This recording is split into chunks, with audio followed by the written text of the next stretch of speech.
L'Éternel te bénisse, l'Éternel te bénisse et te garde, fasse lever la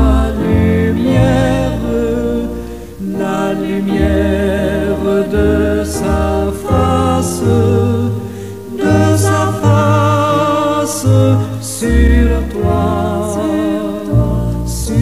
toi, use de grâce envers toi et te donne la paix, et te donne la paix.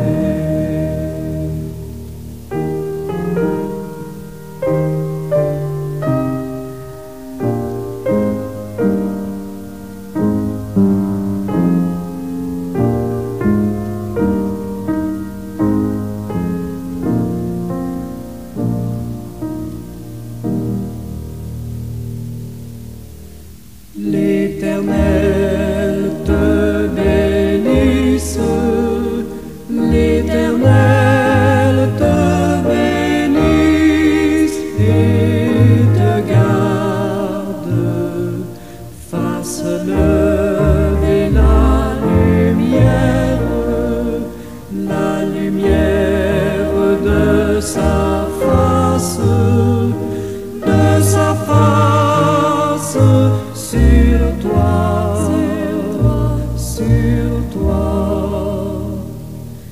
use de grâce envers toi et te donne la paix, et te donne la paix.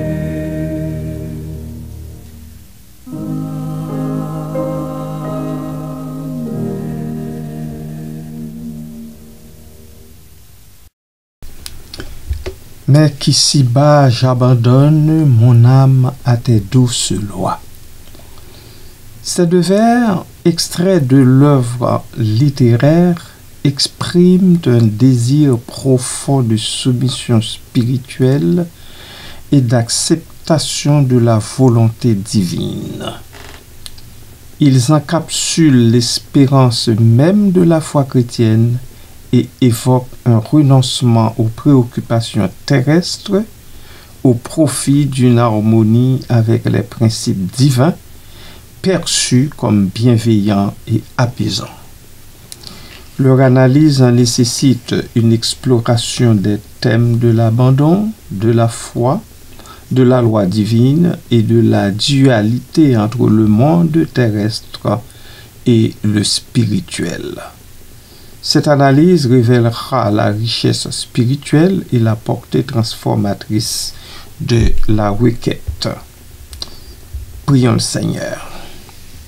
Seigneur éternel, en ce moment de recueillement, nous venons devant toi avec humilité, abandonnant notre âme à ta divine volonté.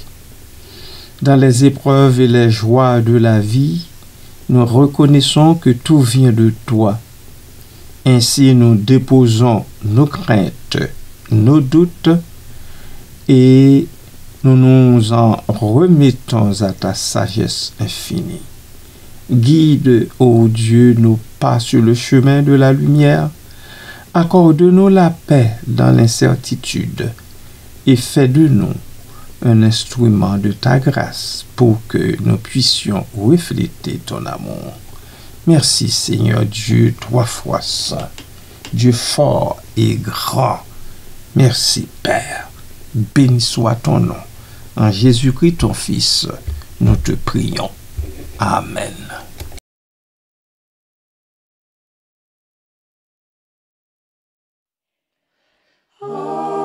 Donne à notre âme plus de sainteté, plus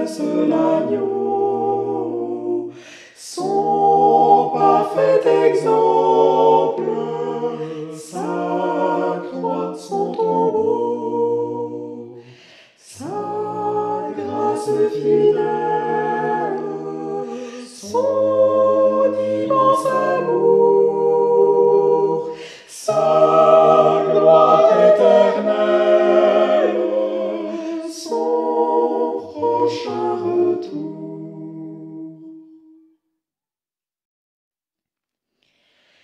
Jésus, à nos larmes, tu veux compatir de toutes tes armes, viens nous revêtir, que dans la lumière, marchant avec toi, sans cesse en prière, nous vivions de foi.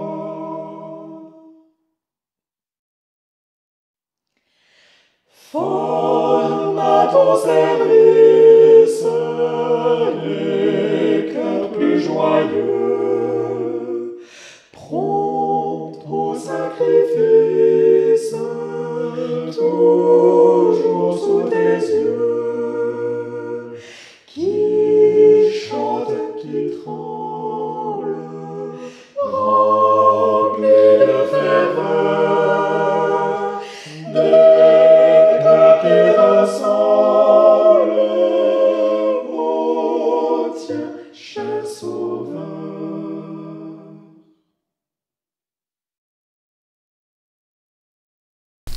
Très chers amis internautes et bien-aimés de partout, soyez richement bénis en cette nouvelle matinée d'automne.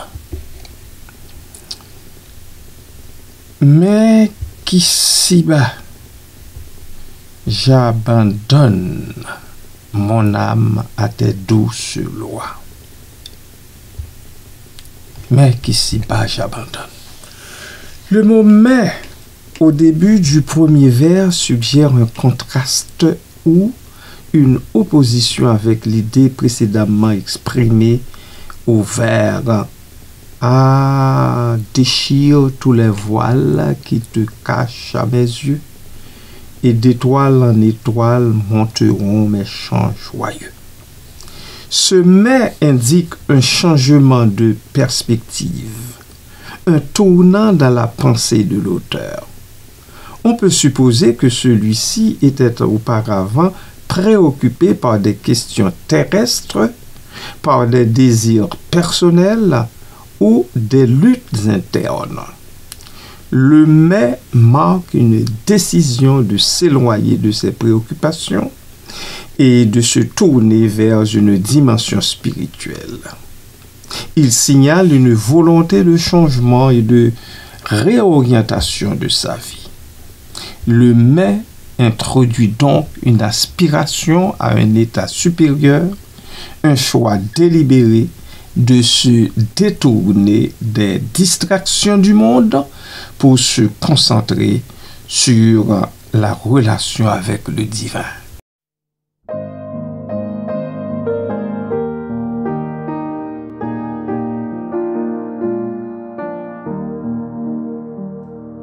Oui, tout est bien. Oh, mon âme, ne crains rien. L'amour suprême veut ton seul bien.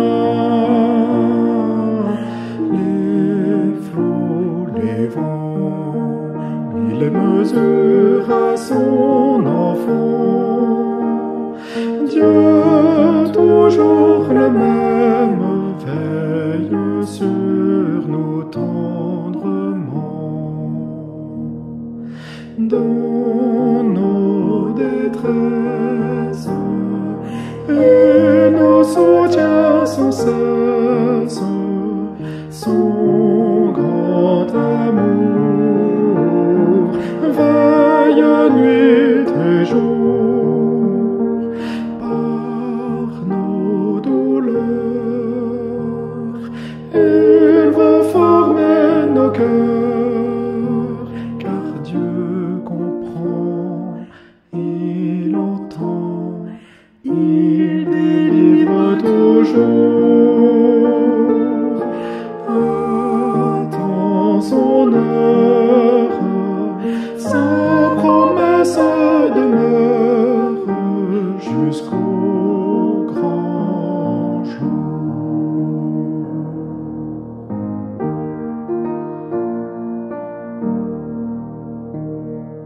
Oui, tout est bien, car j'ai Dieu pour mon soutien.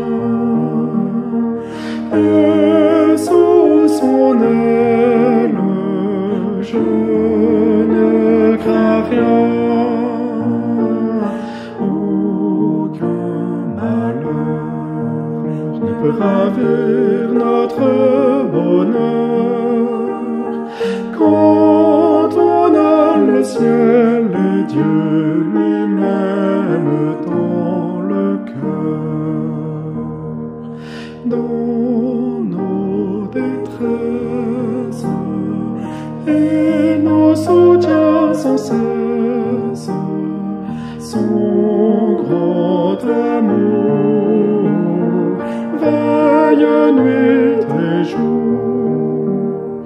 Par nos douleurs, il veut former nos cœurs, car Dieu comprend, il entend, il délivre toujours. Attends son heure, sa promesse demeure jusqu'au grand jour.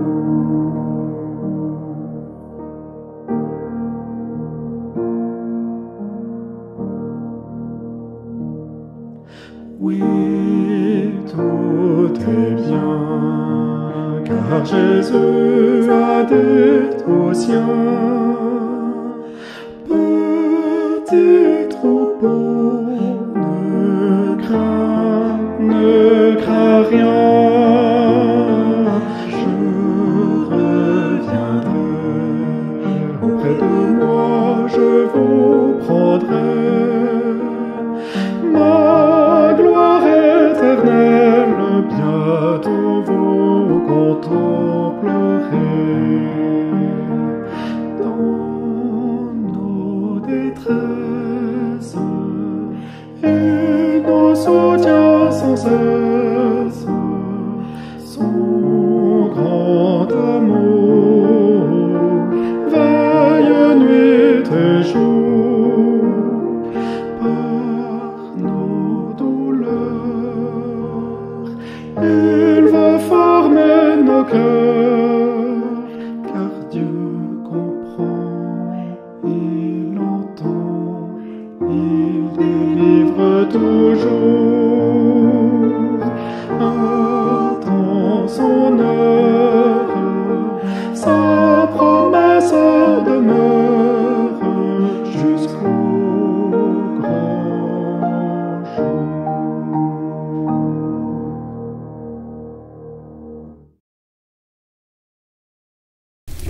L'adverbe ici-bas ancre l'action dans le présent, dans la réalité terrestre. Il souligne que l'abandon à Dieu n'est pas une promesse vague pour l'avenir ou une contemplation abstraite, mais une décision concrète à prendre dans le quotidien de l'existence. Il implique une reconnaissance de la nature éphémère de la vie terrestre et un appel à vivre en accord avec la volonté divine dès maintenant. L'expression ici-bas rappelle également la dimension incarnée de la foi chrétienne qui se manifeste dans les actions et les choix de chaque jour. Quant au verbe abandonner, il est au cœur de ce vers. Il exprime un acte de renoncement, de remise totale de soi à une puissance supérieure. Abandonner implique de lâcher prise sur le contrôle, de renoncer à ses propres plans et désirs pour se confier à la direction de Dieu. Ce n'est pas un acte passif de résignation, oh non, mais une démarche active de confiance et d'ouverture. L'abandon à Dieu est un acte de foi qui suppose une conviction profonde de sa bonté et de sa sagesse. Il s'agit de se défaire de ses propres certitudes pour s'en remettre à la providence divine. Le pronom personnel J' mis pour je souligne la dimension personnelle et intime de cette prière. Il ne s'agit pas d'une formule impersonnelle ou d'une obligation extérieure, mais d'un engagement personnel et volontaire. Le J' exprime la responsabilité individuelle de chaque croyant dans sa relation avec Dieu. Il implique une prise de conscience de sa propre vulnérabilité et de son besoin de guidance divine. L'abandon à Dieu est un acte profondément personnel qui transforme la vie de celui ou celle qui le pratique. Amen.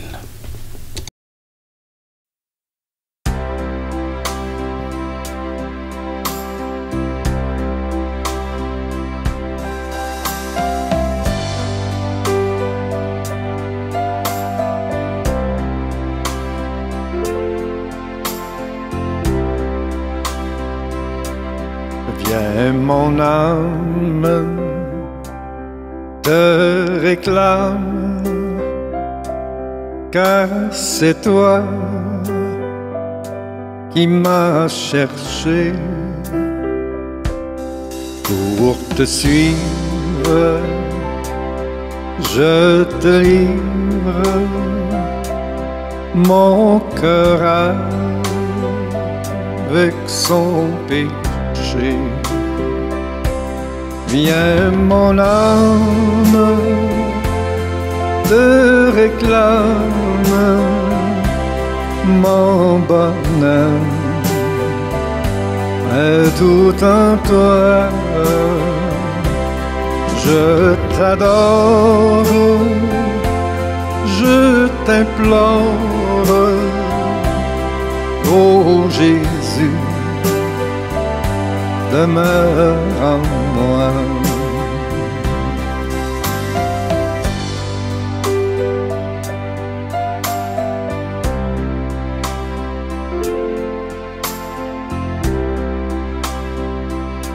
Oui, ta grâce seule efface toutes mes iniquités. Tu pardonnes, tu me donnes la paix de t'es racheté. Viens mon âme, te réclame, mon bonheur est tout en toi.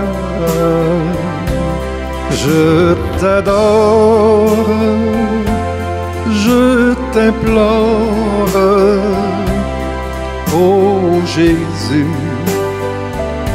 demeure en moi.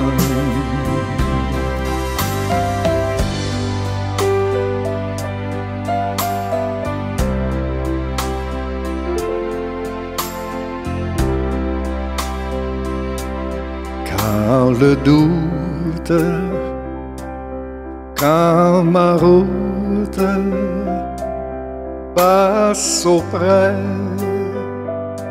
du tentateur, ta main sûre me rassure et me rend plus que vainqueur. Viens mon âme, te réclame mon bonheur et tout en toi. Je t'adore, je t'implore, ô Jésus, demeure en moi.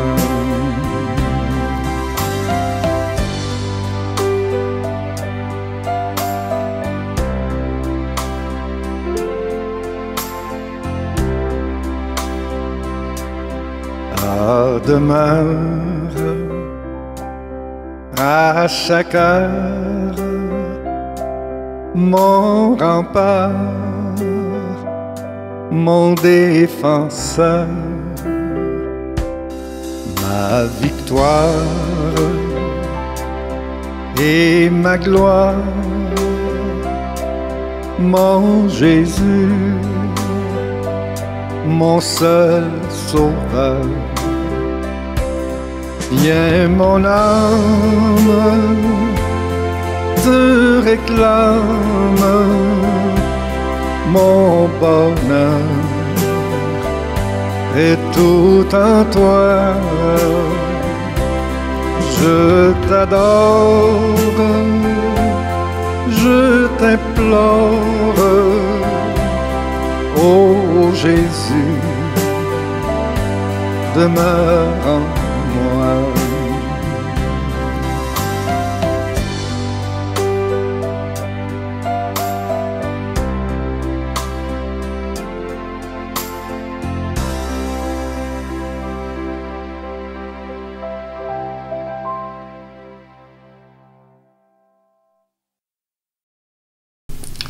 Le complément d'objet direct mon âme désigne la partie la plus profonde et la plus essentielle de l'être humain.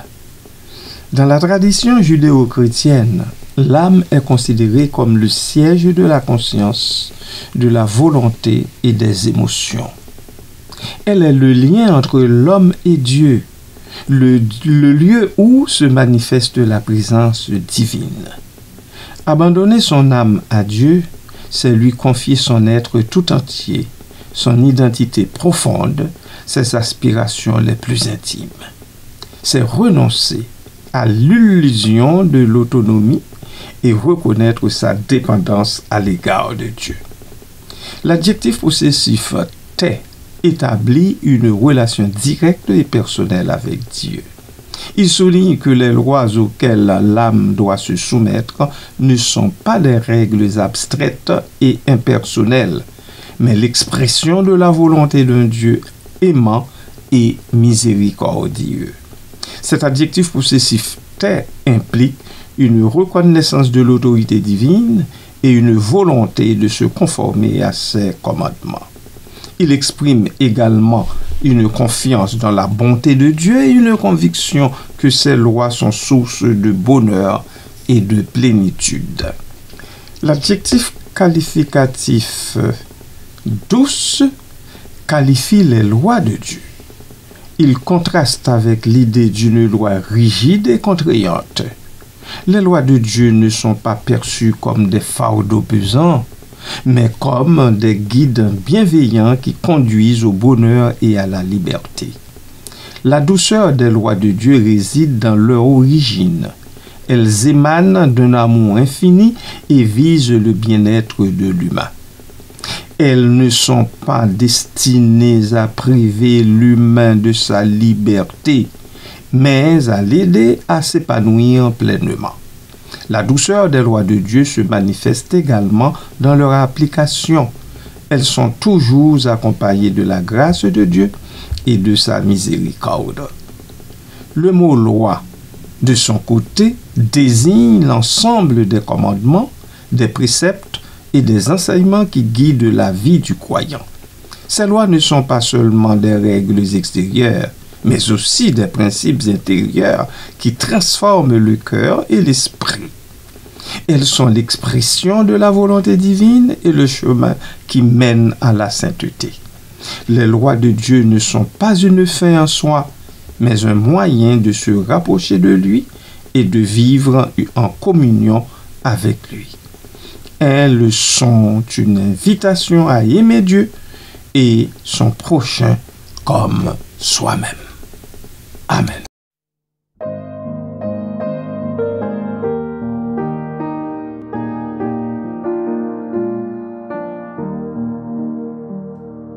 Oui, tout est bien.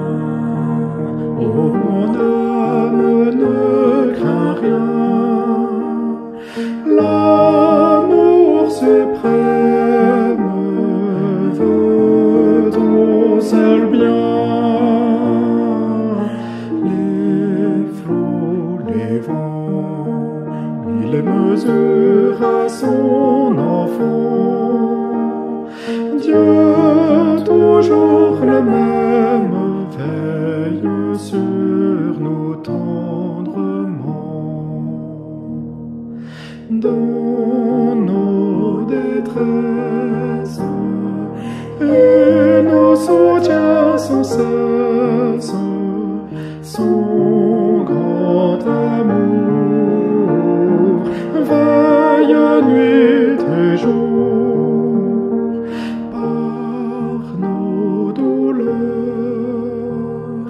il va former nos cœurs, car Dieu comprend, il entend, il délivre toujours. Attends son heure, sa promesse demeure jusqu'au grand jour.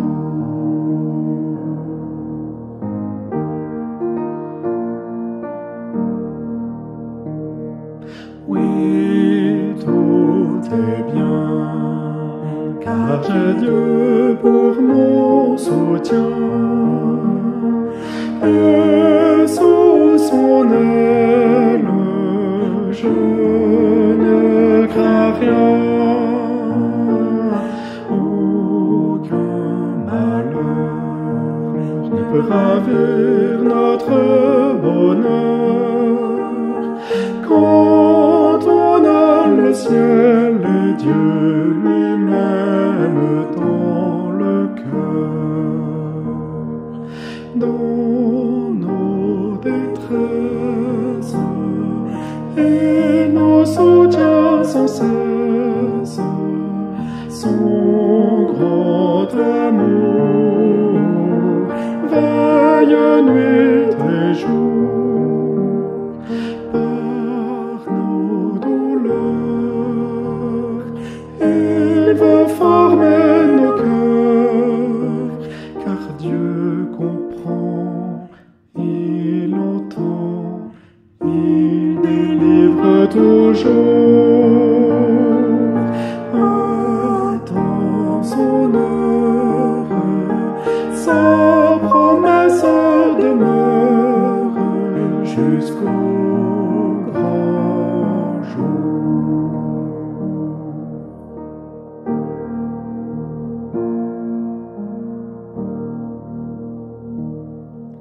Oui, tout est bien, car Jésus a dit aux siens, petit troupeau, ne crains rien, je reviendrai, auprès de moi je vous prendrai. Ma gloire éternelle, bientôt vous contemplerez. Dans nos détresses et nos soutiens sans cesse, son grand amour veille nuit et jour. Par nos douleurs, il va former nos cœurs, car Dieu comprend, il entend, il délivre